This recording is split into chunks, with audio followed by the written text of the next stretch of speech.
Good evening and welcome to the Metaphysical Bible Hangout. I am Reverend SherriDeniseJames. I'm the creator of the Bible Hangout, and we have been doing this for 6 years. So I was actually reflecting on that this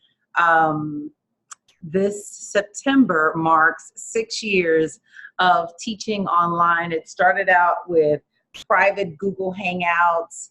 It went to public Google Hangouts in the following January. And then from there, it was just off to the races. And it's been through Google Hangouts. It's been through YouTube Live. It's been Webinar Jam. And our latest platform has been Zoom. So if you're watching this on YouTube, this was taped on Zoom. You are welcome to join that conversation every Thursday night at 7 o'clock Pacific. And right now we are in the midst of a wonderful series based on Reverend Mary Tompkins' book, A Student's Guide to the Hebrew Scriptures. And one of the things that was important to her, she was one of my teachers, and I just learned so much from her. I just adored her as a teacher. And what she taught me really prepared me for the work that I'm doing and for the call that is on my experience to protect, preserve, progress, and pass on the art and science of metaphysical Bible interpretation. But before you can metaphysically interpret the Bible, you actually need to know what the Bible says. And this was something that was important to her. And I feel the same way that we love metaphysical interpretation, and I think metaphysical interpretation is wonderful. But let's actually know what's on the page. Let's actually know what we're metaphysically interpreting. And so that's what this study has been. So tonight we are on page 55. We're going to start with the parallel histories of Judah and Israel. And so first let's pray, and then we'll do a recap, and then we'll jump into today's conversation. So right where you are, just relax and allow that there is only one presence and one power. That presence and power is God the good, omnipotent, the everywhere evenly present spirit of absolute good. That spirit indwells us. It makes us who we are. It is who we are at our essence.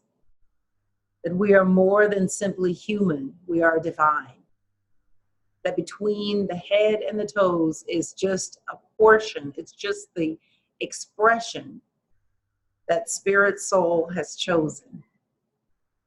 And so we open our hearts now, because we know that we're going to hear something that's going to expand who we are, expand how we see the world, and change us at depth. Thank you, God. Thank you, God. May everything that we do in this hour together be for your glory.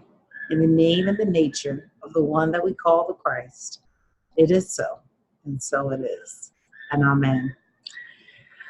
Okay, so just a recap where we are, and I think this is important, and it's history that I think everybody who cares about the Bible should know. I think everybody who calls them Christian should understand this history, because it's what Jesus knew. It's what Jesus studied that inspired him, that inspired his walk, and inspired what he was able to do. And he studied. so we don't throw away the Hebrew scriptures, because that Hebrew called Jesus studied these scriptures. So the first thing is that the kingdom, or Israel becomes a kingdom under David. Israel becomes a kingdom under David, and the capital, he conquers the land of the Jebus, and in the land of the Jebus was the city of Jerusalem, and he moves the capital city to Jerusalem. And in doing that, a couple of things happened. One, he was a shrewd politician, and he really understood how people needed symbols to latch onto when they are forming community. And so he really helps helps his people to do that. And he establishes Jerusalem as the capital of the nation. He is second only in importance to Moses in terms of just space, to the text space. Moses is kind of the paradigmatic prophet. So every prophet gets compared to Moses and gets framed in the light of Moses. And David is the paradigmatic king. What you'll see is that every king, and you'll see this especially as we're going through Kings, that every king is assessed according to how they measure up to David. So he is the paradigmatic king for Israel. It is with David that the history of Jerusalem as the holy city begins. And so Israel enjoys a period of peace. He's able to basically bring the different tribes together and form a nation. And it is, they move from a loose confederation of tribes that were united by what we call the covenant at Sinai, or the Sinaitic covenant. And he basically forms this very strong administration. And so you start to see this royal theology that emerges in comparison to the Sinaitic theology, or the Davidic covenant versus the Sinaitic covenant. Sinaitic referring to Mount Sinai, where Moses received the tablets. So there are a couple of things that are happening that there is this close kinship between the kingship and the prophets, because before they had leaders. Leaders rose to serve a particular cause, but they weren't leaders. Like Deborah wasn't a leader in perpetuity, or say for her lifetime. She arose to meet a specific need, and all prophets come in that way. They arise to meet a specific need, and then they are on to like the next thing.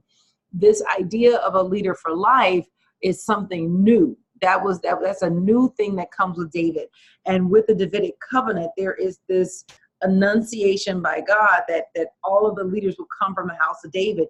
And this becomes important way down to the point when you read in Matthew, there's this entire chronology to link Jesus to the house of David. And so what royal theology did is that it combined this love of God and the loyalty to God and a loyalty to the throne, and it put them two together. It kind of conflates them, so that if you were treasonous or rebellious against the throne, it became akin to being rebellious or treasonous against God.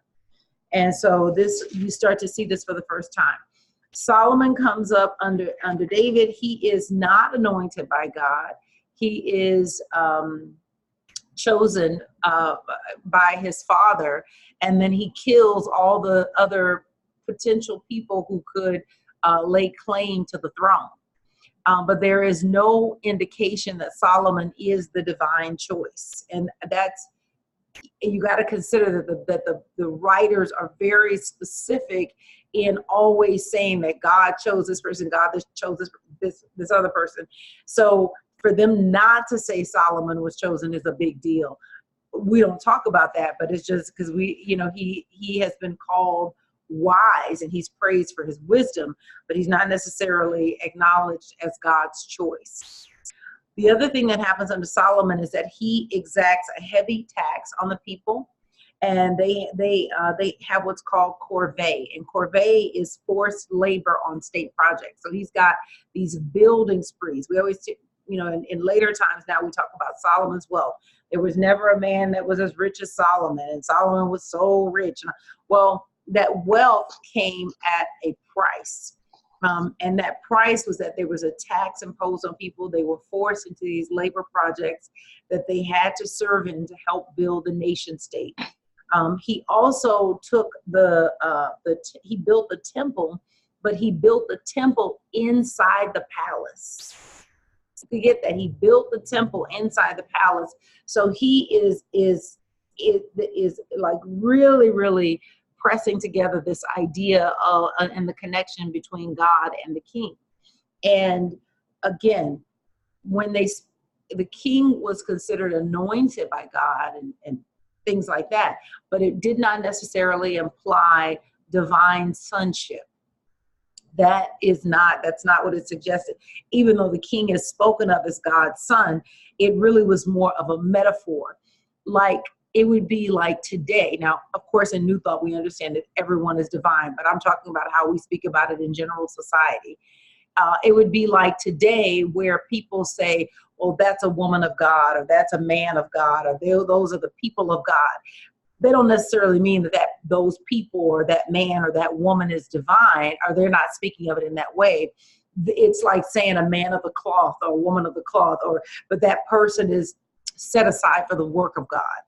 And so this idea of the king is almost like an intercessor, like a standing in between God and humankind, but not divine.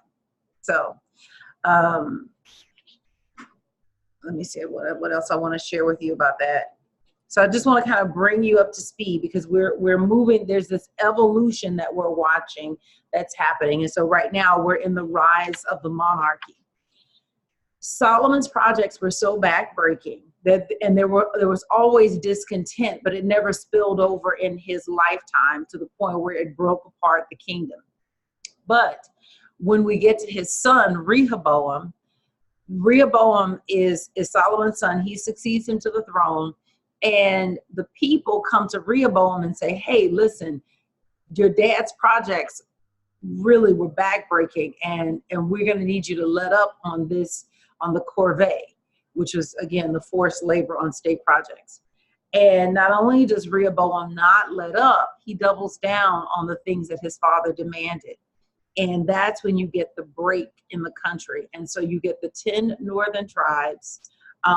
They break away and form their own nation state, and they retain the name Israel. And then you have what's called the southern kingdom, which is Judah and Benjamin, the other two tribes. And if you will notice that the 10 tribes are the tribes of the sons of Leah and the handmaidens, and Benjamin and Joseph, or Jerusalem, Judah. No, it's not. That's not. I mean, I get that wrong. Forget that, because Joseph doesn't really have a tribe. It's his sons, Manasseh and the other son. They get the tribes. Scratch that last piece. But the 10 northern tribes, they form a nation state, and they retain the name Israel. And the two southern tribes, Judah and Benjamin. Benjamin is the son of Rachel. Judah and Benjamin, they form a nation state, and they become known as Judah. And so you get the northern tribe of Israel, the southern tribe of Judah. Now, one of the things that's a problem is that the temple is in Jerusalem, which is located in Judah. And so Jeroboam, who is the leader of the 10 northern tribes, has to solve for that, because essentially there is this belief of one, Yahweh only, and you only worship Yahweh at the temple, right? It outlawed sacrifice to Yahweh anywhere else. So either the people had to travel out of their own nation down to Judah to make their sacrifice, or they had to come up with another solution. And so what Jeroboam does to help establish a separate identity for the people of Israel is that he erects 2 golden calves, one in Dan and in the north, and the other in Bethel in the south. And so they become the golden calves that the people worship and make their sacrifices to Yahweh. And so and it's written in such a way that you can tell that the writer, or what the scholars call the Deuteronomistic historian, sees that as a terrible sin. Okay, so that's where we are. So the tribes have broken apart. So I want to talk a little bit about the parallel histories of Judah. Let me ask, before I pull up the PowerPoint, are there any questions? Are there any questions on this? That is anything that's unclear? Are you following? Is this making sense? Any aha moments? Great. Joe says no questions. Okay. Feel free to ask. I just realized I have my microphone in, which means that if you unmute yourself, I won't hear your question. So definitely type your questions in the chat. All right.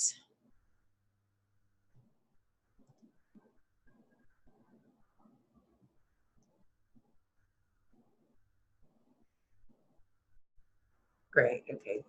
Thank you, Clara. Clara says thanks for a review. Okay, so the books, we're still in Kings. We did last time we talked about the reign of David, the end of the reign of David and the reign of Solomon. And now we're going to talk about the parallel histories between Judah and Israel. Israel being the northern kingdom with all of the tribes, and Judah being the smaller southern kingdom with 2 tribes. So the writer of Kings, and remember, this idea of First and Second Kings is something that a later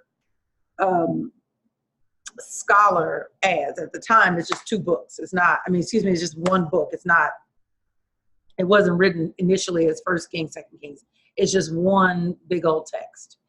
So the writer moves back and forth between Judah and Israel in his treatment of history. The writer moves back and forth. So when you're reading Kings, you'll see the history. They're jumping back and forth between what's happening in the northern kingdom and what's happening in the southern kingdom. He introduces the kings of Judah using a standard pattern of elements, including 1, the date the king took the throne. That's what goes in that blank. King took the throne. I'm in the middle of page 55. The date the king took the throne relative to the king of Israel. The date the king took the throne relative to the king of Israel. I want to get to...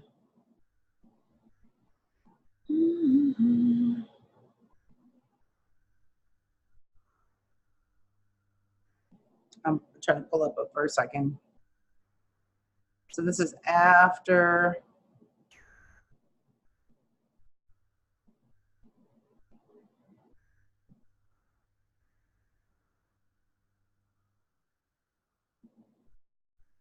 I'm pulling up a date, because a passage, so that I can share it with you so you can see what I'm talking about.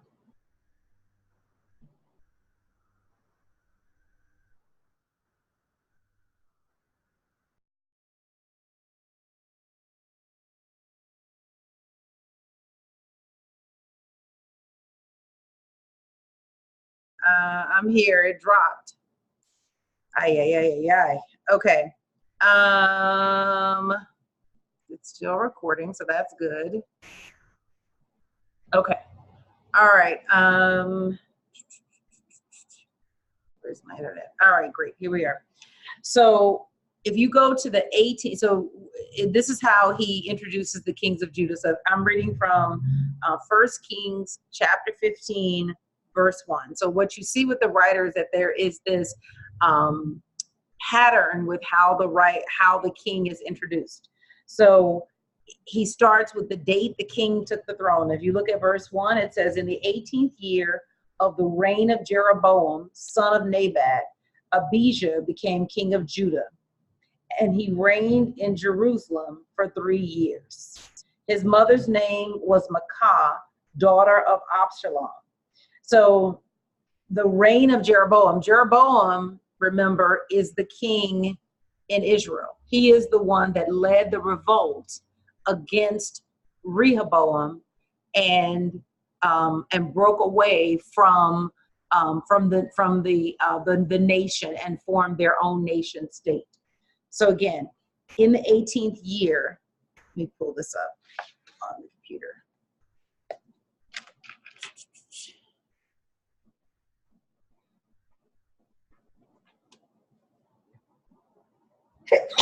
Excuse me.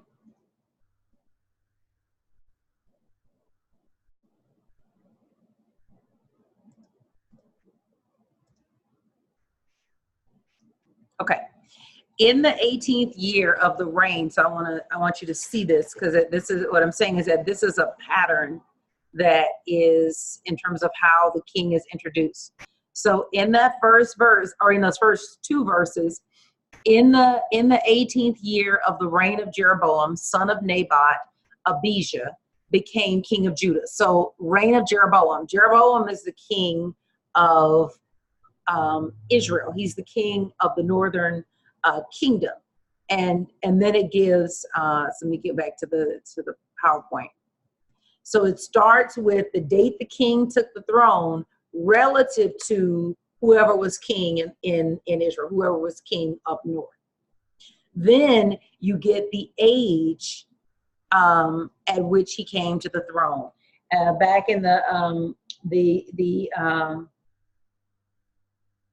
it gives his age, and you get the name of the mother of the king.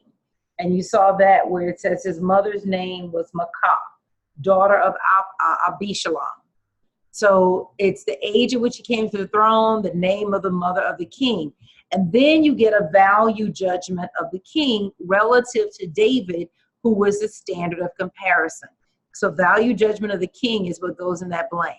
And so if we go back to the scripture, you'll see what it says about him. It says that he committed all the sins his father had done before him. His heart was not fully devoted to the Lord his God as the heart of David his forefather had been.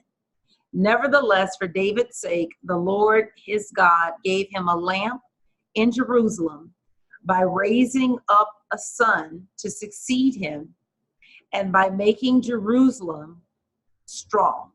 For David had done what was right in the eyes of the Lord and had not failed to keep any of the Lord's commands all the days of his life, except in the case of Uriah the Hittite. And then you can see that then they got another king 2 years later. I'm looking at verse 9, 1 Kings chapter 15, verse 9. In the 20th year of Jeroboam. So Jeroboam is still king, and Judah is cycling through kings. In the 20th year of Jeroboam, king of Israel, Asa became king of Judah, and he reigned Jerusalem 41 years. His grandmother's name was Maacah, daughter of Absalom. So again, that mother lineage. Now here's his value judgment. Asa did what was right in the eyes of the Lord, as his father David had done. He expelled the male shrine prostitutes from the land and got rid of all the idols his ancestors had made. He even deposed his grandmother Maacah from her position as queen mother because she had made a repulsive image for the worship of Asherah. Asherah was one of those competing gods. I think it was a fertility god. Asa cut it down and burned it in the Kidron Valley. Although he did not remove the high places, Asa's heart was fully committed to the Lord all his life. He brought into the temple of the Lord the silver and gold and the articles that he and his father had dedicated. So this is what we're seeing here in Kings, is that there is this continual evaluation of the king. It comes in with when he took the throne, who was in charge of Israel, how old was he, then his mother's name, and then a judgment of him according to the standard being David.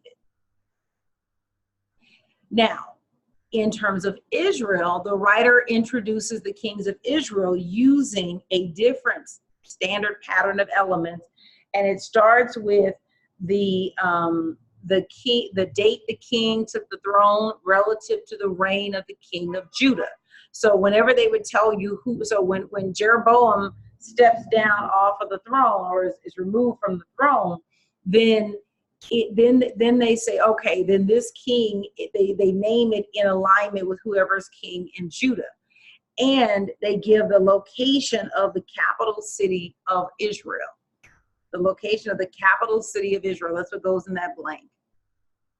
I'm at the bottom of 55 if you're following along in the text. And they give the length of his reign. They give the length of his reign. So if we go to chapter 16 in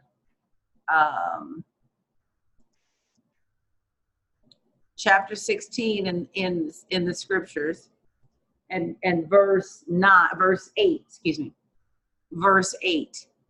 So we're right here with Elah, king of Israel. Again, I want you to see this standard pattern. In the 26th year of Asa, king of Judah. So now whatever king they're introducing, they always give it in relation to who's the king in the northern or southern kingdom, depending on which king they're talking about. In the 26th year of Asa, king of Judah, Elah, son of Baasha, became king of Israel, and he reigned in Tirzah 2 years. Right? So it gives the length. Zimri, one of his officials who had command of half his chariots, plotted against him. So the other thing is that it always gives a negative evaluation. That's what goes in the top of the next blank on the top of page 56. A negative evaluation of the king, applying to all the kings except Shallum, who only reigned 1 month. Zimri, one of his officials who had command of half his chariots, plotted against him. Elah was in Tirzah at the time. So Tirzah, again, is that capital city, getting drunk in the home of Arza, the palace administrator at Tirzah. Zimri came in, struck him down, and killed him in the 27th year of Asa, king of Judah, then succeeded him as king. And then you see the same thing with Zimri. In the 27th year of Asa, king of Judah, Zimri reigned in Tirzah. So it gives the capital city. Because what's happening in Israel versus, say, Judah, is there is this movement of the capital city, versus in Judah, where things were a little bit more stabilized, because Jerusalem had been established by David as the capital city, as the holy city. It had begun to take on mythic proportions in the Israel, the Hebrew imagination. So you don't get this moving capital the way you do, say, in the north. And so what goes in the next blank at the top of page 56 is a negative evaluation of the king, applying to all the kings except Shallum, who only reigned 1 month. Then starting in chapter 17, you get the rise of the prophets. And the first prophet that we meet is Elijah. Now, what I want to share with you is that prophecy was widespread, very widespread in the ancient Near East. And so we have ideas about prophecy that are different than, let's say, the ideas of prophecy as they were at that time. So it took different forms in different societies, but ultimately it was very widespread. And so the prophets that we're going to look at tonight are Elijah and Elisha. And Elijah and Elisha were considered non-literary prophets, and they're non-literary because they didn't write anything down, or they don't have any books that are attributed to their name, versus, say, Hosea, Joel, Ezekiel, other prophets who have writings that are attributed to them. You don't have any writings that are attributed to Elijah and Elisha. But they were very important prophets in the nation. Their primary focus was on delivering oracles for kings, usually favorable. It was always wise to give a favorable oracle to your king. And then we have ecstatic prophecy, really among the earliest prophets. And so the term ecstasy, when it's used in this context, it refers to the state of being overcome with such powerful emotions that reason seems to be suspended. Self-control is suspended, what we might think of as normative behavior. And these things, normal behavior, these are suspended. Ecstatics would employ music and dance. They would induce a sort of emotional seizure or frenzy. And they would often be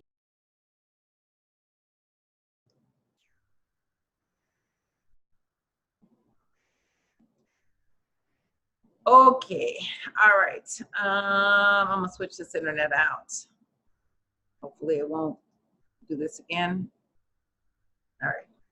Coming up. The iPad was not the idea I thought it was going to be. All right. Can you guys hear me? Am I clear? I'm trusting that I am online and that everything is working.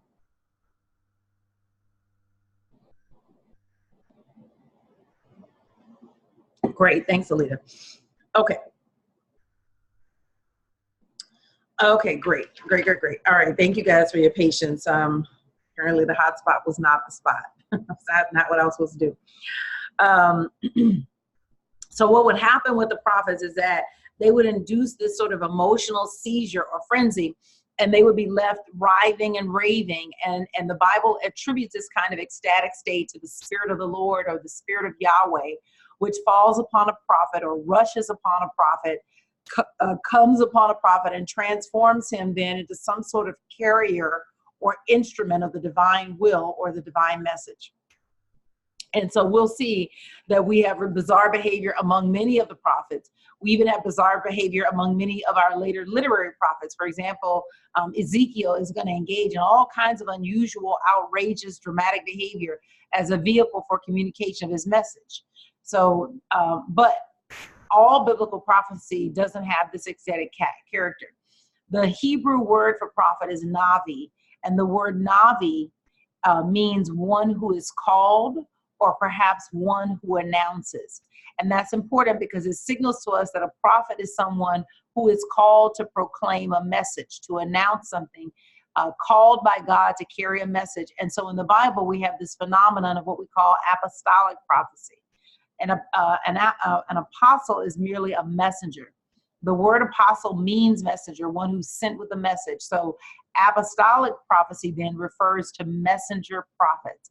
They are called by God and charged with a mission. They can even be elected against their will, and they must bring the word of God to the world. You see that with Jonah. Jonah is called to take a message to the Assyrians. And we haven't talked about the Assyrians a lot, but we'll talk about it a lot next week.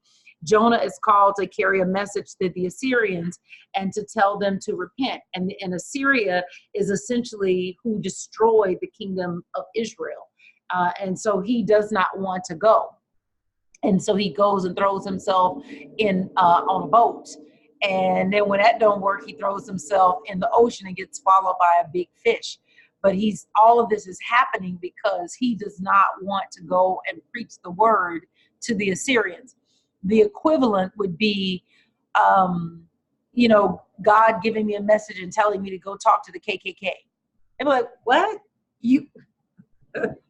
I remember I heard Michael Beckwith say this. It was in a sermon. It was shortly after Trump was elected, and he was talking about being sent, and he said, please God, don't send me to Washington, like, please. And so the prophet comes up, and the prophet is sent to carry a message to a group of people. And so that's what's happening with Jonah, is that you got the people who destroyed Israel and scattered. And basically the reason we don't even have the 10 tribes, and we don't have any writings from them or anything, that Assyria is responsible for the takedown of that kingdom. And Jonah gets a message to go preach the good news, to repent to the Assyrians. And he's like, nah, God, that's you give that assignment to somebody else. So apostolic prophets, they're represented in the Bible as instruments of God's desire to reveal himself and to reveal his will to his people. And many scholars have noted that in a way, Moses is really the first in a long line of apostolic prophets in the Bible. And in some ways, his call and his response are paradigmatic for some of these later classical prophets. And in many of the literary prophets that we're going to see, is that they contain some account of their call, of the sudden dramatic encounter with God. And usually the call consists of certain standard stages. So first you have this unexpected encounter with God, kind of the way Moses did with the bush that was burning but not consumed. Maybe you get a vision of some kind, or a voice that issues a summons or a calling. That's like Samuel, where God is calling him and he's saying, who is that calling me? He thinks that somebody in the other room is calling him. And then you have the reluctance of the individual. When Moses first gets the call, he's like, no, God, they'll send somebody else. So I got a speech impediment. I don't want to be the one to go. I don't need to go. And then finally, he ultimately is overwhelmed and eventually surrenders to God and his persuasiveness. And so this happens in many of the prophetic books. So in the Bible, this kind of apostolic prophecy is a little different from ecstatic prophecy, and it's also distinct from divination. Divination is like this attempt to uncover the divine through some technique, some manipulation of certain substances, maybe inspecting the entrails of a sacrificed animal, divination of this type, as well as sorcery and spell casting and consulting with ghosts and spirits, are all condemned by Deuteronomy and by the Deuteronomistic school of thought. There was also Urim and Thummim, and we don't really know what they are, but they're said to be assigned by God. We think that they may have been colored stones that were manipulated in some way by the priest to give a yes or a no determination to a question. But in general, in the view of the Deuteronomistic historian, divination, sorcery, all those things are prohibited. And so the Hebrew prophet is not really a fortune teller, right? That we think of when we speak about prophets in modern day, we talk about them like people who come to tell us about something that's going to happen in the future. But biblical prophets were not fortune tellers, and I think it's a common misconception. So the prophets, they were addressing a specific historical situation, and they were addressing it in very concrete terms. So they were revealing God's immediate intentions as a response to the present circumstances. This just came to mind, this came up in my spirit, but someone like a Carlton Pearson, if you follow him on Facebook, I haven't listened to any of his lessons, so I'm not sure what the content of those are, but the content of the posts that he makes on Facebook, which I do read, they're always a diatribe against the conservative Christians who have aligned themselves with Trump, who have put aside their Christian teaching to line themselves up with this leader. And so he's functioning very much like the prophets of old, where he is calling them on the carpet, speaking out against their rubber stamp agreement with pretty much anything Trump says, even, well, it always does, when it runs in counter to their stated Christian beliefs. And no matter what he does, they just bend with him. And so Carlton Pearson is functioning very much like these apostolic prophets who are coming to to sound the alarm that this is not right, that you're following this guy, but this is that where he's going is leading us down a dark hole. So the prophet is always revealing God's immediate intentions as a response to the present circumstances. And the purpose of doing this was to inspire the people to change, to come back to faithful observance of the covenant. And if you read what he says, it's always this call to come back to your Christian teaching, come back to what you actually believe or what you purported to believe, that you're going down a road that doesn't match what you said you believe, and it doesn't match what we teach. So in reality, the prophet's message was a message about the present. What is wrong now? So a lot of times when we read the prophets, we read Ezekiel, or we'll read Joel, or any of them, Micah or Malachi, any of them, and we're reading them as if they are speaking about future times. But the prophets were always dealing with something that was happening in their time. It would be like someone in the year 2200 looking back at the writings of Carlton Pearson and saying that what he was saying was about what they're dealing with right then, and that somehow God had intended a message for that moment in the year 2200. We haven't got to the year 2200. We haven't even gotten through the 2000 through the 2000s, the first century of the second millennia, right? So but that's the equivalent. A lot of times we do that with things that we read in the Bible, is that we want to say that God intended what was said then to apply to now in strict terms.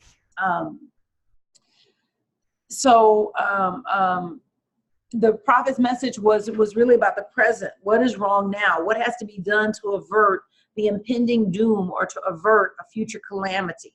That's what the prophet comes to say. Now, there were women prophets in Israel. None of them are found among the literary prophets, meaning the books with the prophets that bear their names. And the ones who uttered oracles in them are named for women. So we have no women among the literary prophets, but you do have prophetic or prophesying women besides Miriam in the Pentateuch. There's Deborah, who was a tribal leader, and she was a prophet. And there was a prophet featured in Judges chapters 4 and 5. Huldah, her advice is sought during the reign of King Josiah. You have Noadiah. She prophesied in the post-exilic period. So prophecy was not about women. Was not exclusive to men. You absolutely had women prophets. And Andrea says the example you gave comparing Carlton Pearson, the prophets of old, helps me to understand and even appreciate where Carlton is coming from better now. Thank you for that. I had stopped listening to him and following him because he does so much of that. Yeah. And you'll find that prophets are called for a season. They're called for a moment, you know, to speak to something right now. That's not the only way to be a prophet, but that is one of the ways that prophecy shows up. So with Elijah, I just want to give you that backstory on prophets. I'm going to say one more thing about prophets. So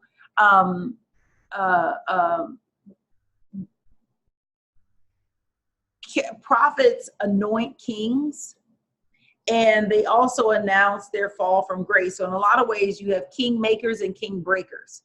And it's like this really remarkable motif that runs through a lot of the biblical narrative, this motif of prophetic opposition to kings. Every king had his prophetic thorn in his side. So Samuel had Saul. Remember when his mental illness gets to be too much, Samuel denounces him and goes and picks David to be king. You have Nathan against King David. So when David thinks that he has gotten away with getting Bathsheba's husband killed, getting Uriah killed, Nathan comes and reveals to him that the deed is known. You have Elijah against King Ahab. You have Micaiah against Ahab. You have Elisha against the house of Ahab. You have Jeremiah is going to stand against the king quite dramatically. So this is like a motif of the prophet standing against. And there's always this idea. So the king, there were things like the prophetic guild. And the prophetic guild, they were instruments of the state. So they were like the yes men for the king. And then you always had the true prophet who rose up and spoke, because the prophetic guild, whatever the king says, yes, sir, that's it. Kind of like what's happening today. You have the yes men, and no matter what they say, they are there. Yes, sir. Yes, sir. Keep them out. We're not going to help the Bahamians that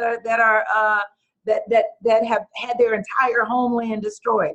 Yes, sir. They might be drug dealers. You lost everything. You found a way to get drugs? Come on now. And so you have the true prophet who rises up and speaks against the prophetic guild. The prophetic guild is kind of like an instrument of the state. Doesn't mean they were necessarily paid by the state, but they may be profiting or aligning themselves with the state as beneficial as opposed to aligning themselves with the word of God. So prophetic opposition to the monarch, the king, it was almost like the prophet is sort of God's watchdog over the king, and it's an important theme throughout the stories of the former prophets. And it sets the stage for us to really understand the writings of the prophets that we're gonna get to. Like I said, we're starting with Elijah and Elisha tonight.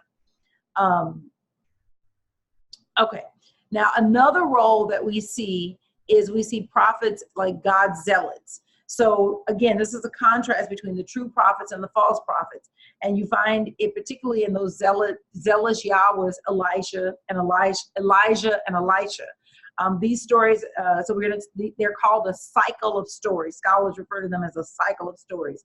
So the Elijah cycle of stories is found in 1 Kings 17 through 19 and chapter 21.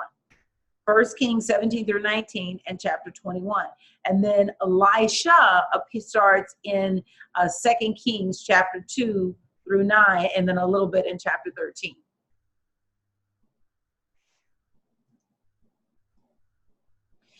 So the prophet Elijah appears during the reign of Ahab in Israel.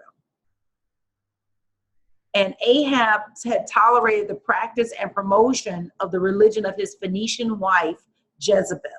So Ahab is married to Jezebel. So part of the bad press that Jezebel gets is that she's Phoenician and she has a different religion. She is not a Yahwist.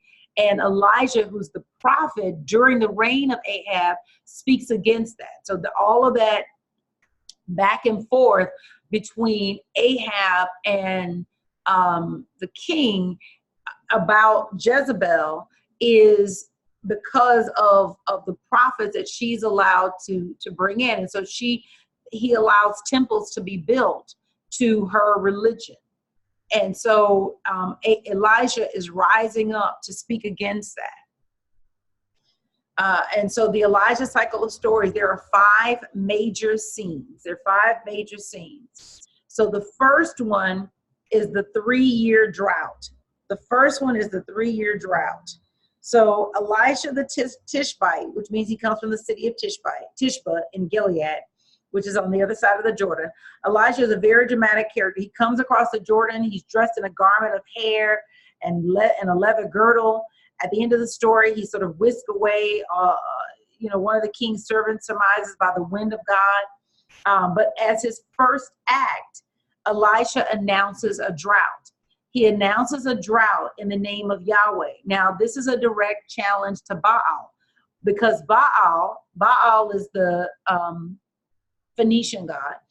Baal is believed to control the rain. So that's what this challenge is. And Baal is believed to, or we pronounce it today, Baal. But Baal is believed to control the general fertility of the land and life itself.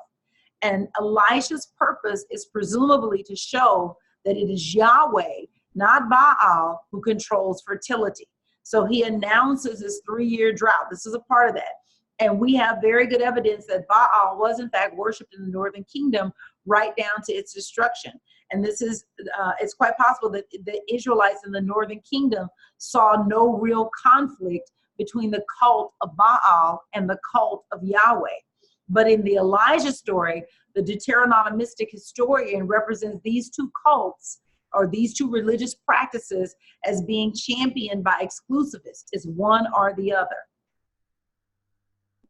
And then you have the Mount Carmel confrontation.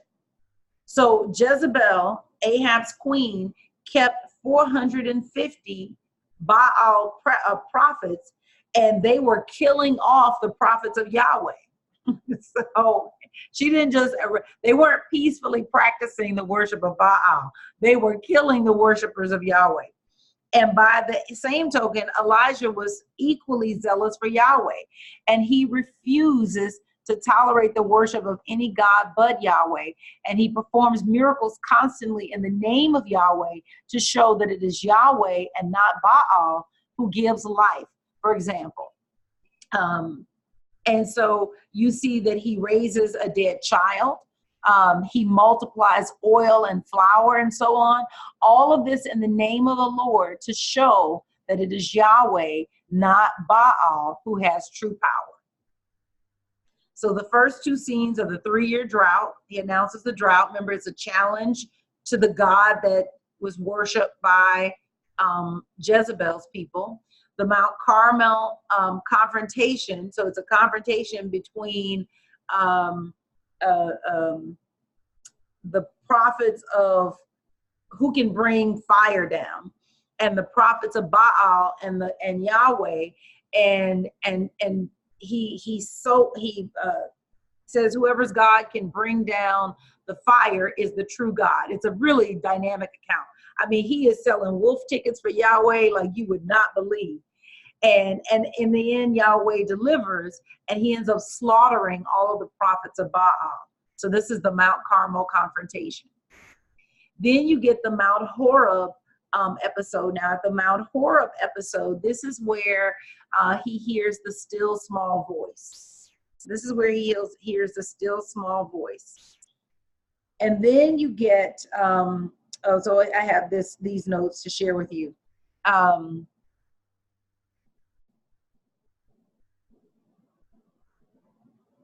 Okay, so this is what he says. Now summon all Israel to join me at Mount Carmel, together with 450 prophets of Baal and the 400 prophets of Asherah, which is another cult, who eat at Jezebel's table, that are supported by the royal house. When all of these people are gathered together, Elijah challenges the Israelites. He says, how long will you keep hopping between two opinions? If the Lord is God, follow him. And if Baal, follow him. You're hopping between two opinions. So it seems that at the popular level, there's no problem with integrating these two cults, but you have the prophets of both that are demanding a certain exclusivity. And he's met with silence. So Elijah prepares this dramatic contest. Two bulls are slaughtered, and they are laid on altars. One, an altar to Baal, and another, an altar to Yahweh. And the 450 prophets of Baal are to invoke their God, and Elijah will invoke his God to send a fire to consume the sacrifice. The God who answers first, or the God who answers with fire, is truly God. So the Baal prophets invoke their God morning to noon, and they're shouting, "Oh, Baal, answer us." And the description that follows is delightful. You have to read it. But there's no sound. No one responds. So they performed a hopping dance about the altar that had been set up. And when noon came, Elisha mocked them, saying, "Shout louder. After all, he is a God, but maybe he's in conversation, or maybe he is relieving himself in the bathroom, or maybe he's on a journey, or maybe he's asleep, you know." So shout louder so they could wake him up. And they actually shout louder, and they gash themselves with knives and spears according to their practice until the blood streamed over them. And when noon passed, they kept raving until the hour of presenting the meal offering. So more hours have gone by, and still there's no sound, and no one has responded or heeded. And now it's Elijah's turn. And Elijah sets up 12 stones to represent the 12 tribes. And he lays the bull out on the altar.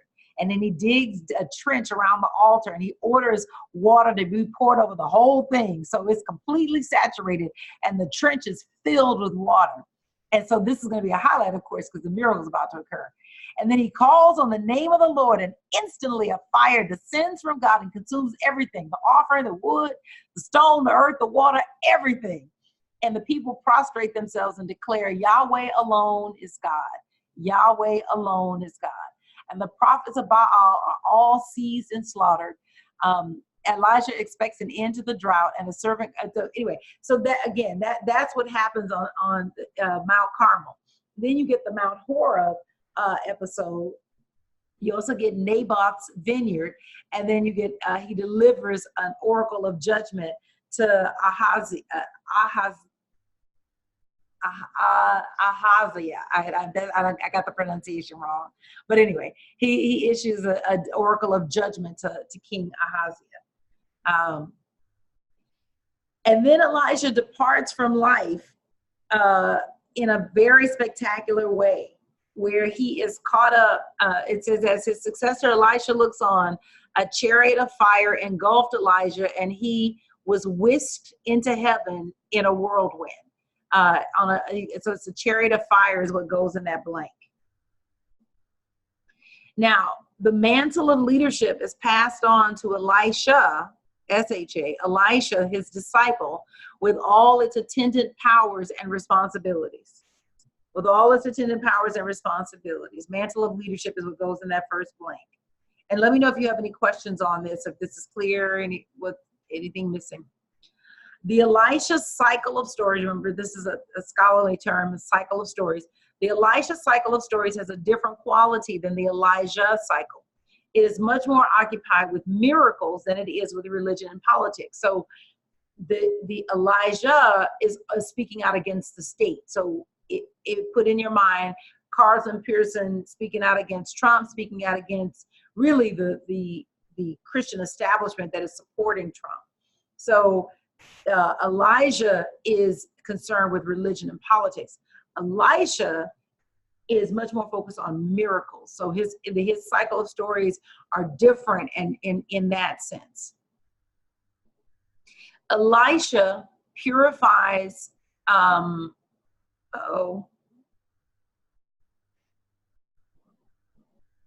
man, I got a typo. Elisha purifies undrinkable water. I don't know, it is with is a typo. Elisha purifies undrinkable water. undrinkable water. Yeah, that is messed up completely. Sorry about that.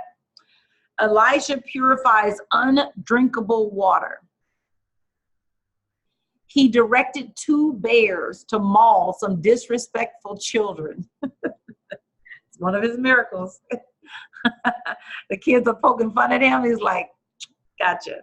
And sent the bears to get him. He created an optical illusion that delivered the Moabites into the hands of Jehoshaphat of Judah. He created an optical illusion that delivered the Moabites into the hands of Jehoshaphat of Judah. He multiplied a quantity of olive oil so a widow could pay off her debts. He multiplied a quantity of olive oil so a widow could pay off her debts. He resuscitated the woman, the son of the woman. Good grief, I got typos. He resuscitated the son of the woman from Shunem. He resuscitated the son of the woman from Shunem. He rescued some tainted stew. He rescued some tainted stew. He fed 100 men with 20 loaves of bread. He fed 100 men with 20 loaves of bread. He recovered an iron axe head from the Jordan River. He recovered an iron axe head from the Jordan River. He blinded the Syrian army and led them into captivity. He blinded the Syrian army and led them into captivity.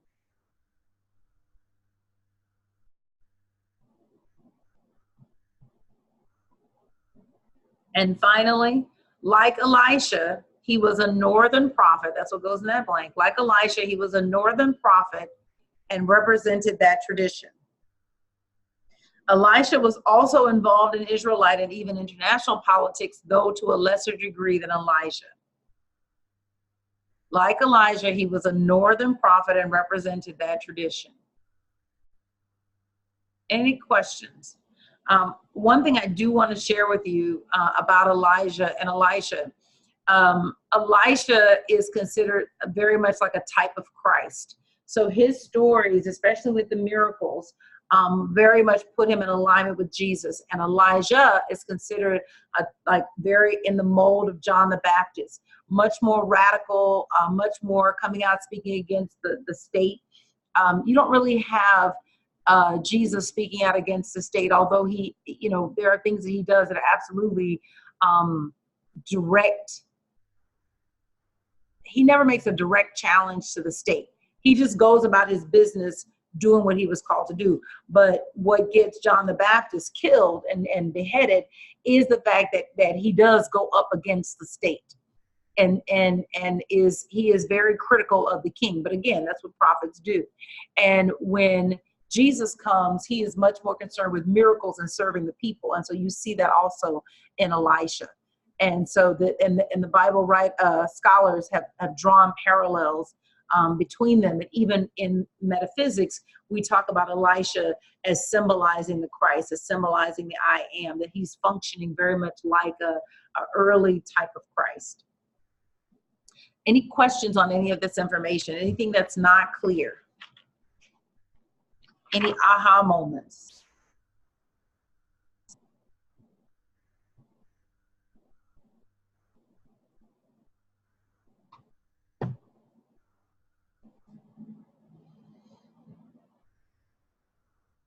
Okay, wonderful.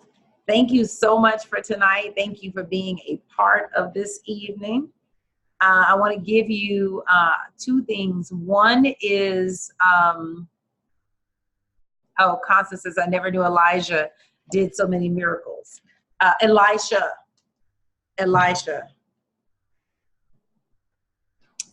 has miracles, but Elisha is the one that is way more focused on miracles. Couple things. One is the second week in October, I am out of the country. So my intention is to keep to do it, but I don't know how, like, I don't know where the time zones are, like when you're in international waters. I think that's the part that makes me a little bit nervous. So I think what we'll do is skip that week. I'm speaking at a women's retreat, and that is October 10th. It's October 10th. Also want to let you know something that's coming up, since you guys are on the inside. I want to share with you, I am putting together, if I could get it. Okay. So I have no idea how to do any of what this is, but I have a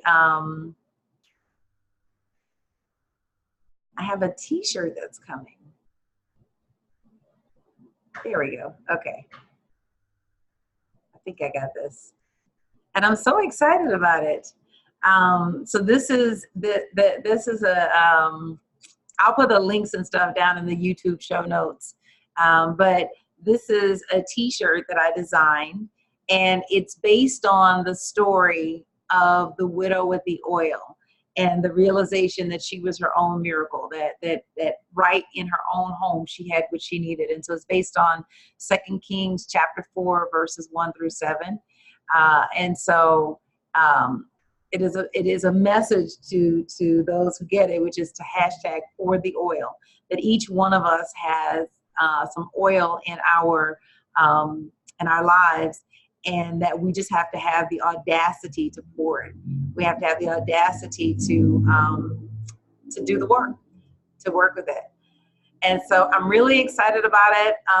And I am, but this is a long time coming. And then I also have mugs, but I don't 100% know how to get to the mug. Oh, yes, I do. Okay, let me see. So I'm still learning how to, there are totes that are available. So you can buy a tote if you would like a tote bag. And it says the same thing, that I am my own miracle, and totes. And then I have mugs. So those of you that are coffee drinkers and you want to drink your coffee, I got you. So that is what's coming up. I'm really excited about it. I'm nervous as all get out. Yay, good. I will, how do I do that? I don't know how to put this. I'll put it in the chat. I have no idea. I'm learning how to do this. I'm learning how to do this. So it's in the chat. So that's the link to go and to, oh, here we go. Here we go. You can go to the store here. Okay. So I'm really, really, really excited about it. It's a big deal. It's so just to give you a little bit of, well, I guess I'll keep this on the recording. So just to give you just a little bit of this journey for me, and I want to be as transparent as I can about it, because I feel like there's a blessing in it for somebody. But God, man, maybe more than 20 years ago, I started developing products, and that was always this dream to like create things. And I had actually created a set of lessons called, this was when I was in the film industry, called Everything You Ever Wanted to Learn in Film School, but they neglected to teach. Because film school was teaching you how to make films, but they weren't teaching you about the business of film. And so I built this workshop around everything you wanted to learn in film school, but they neglected to teach. It's a very long title. Anyway, I had put together this series of CDs, and I had recorded it and put it together. And then something happened that just kind of sent it in a different direction.